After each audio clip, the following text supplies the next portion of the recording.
saying that what we're going to make sure that we open safely. And by the way, all you teachers out there, not that many of you are going to die, so don't worry about it. So don't worry about it.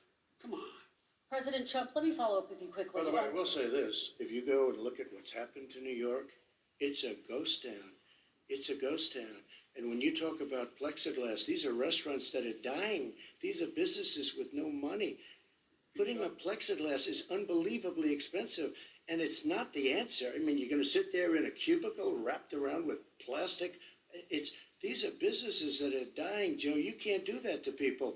You just can't. Take a look at New York and what's happened to my wonderful city for so many years. I loved it. It was vibrant. It's dying. Everyone's leaving New York. Take a look at what New York has done in terms of turning the curve down in terms of the number of people dying.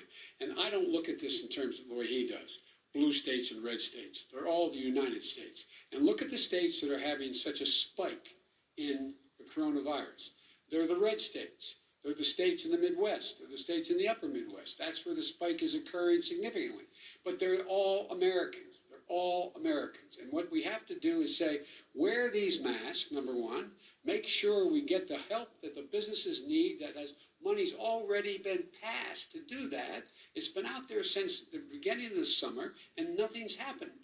President, New York has lost more than 40,000 people, 11,000 people in nursing homes. President Trump, what about... When you say spike, take a look at what's happening in Pennsylvania, where they've had it closed. Take a look at what's happening with your friend in Michigan, where her husband's the only one allowed to do anything. It's been like a prison.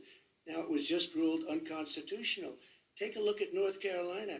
They're having spikes, and they've been closed, and they're getting killed financially. We can't let that happen, Joe. You can't let that happen. We have to open up, and we understand the disease. We have to protect our seniors. We have to protect our elderly. We have to protect especially our seniors with heart problems and diabetes problems, and we will protect them. We have the best testing in the world by far. That's why we have so many cases. Let me follow up with you before we move on to our next section. President Trump, this week you called Dr. Anthony Fauci, the nation's best-known infectious disease expert, quote, a disaster. You described him and other medical experts as, quote,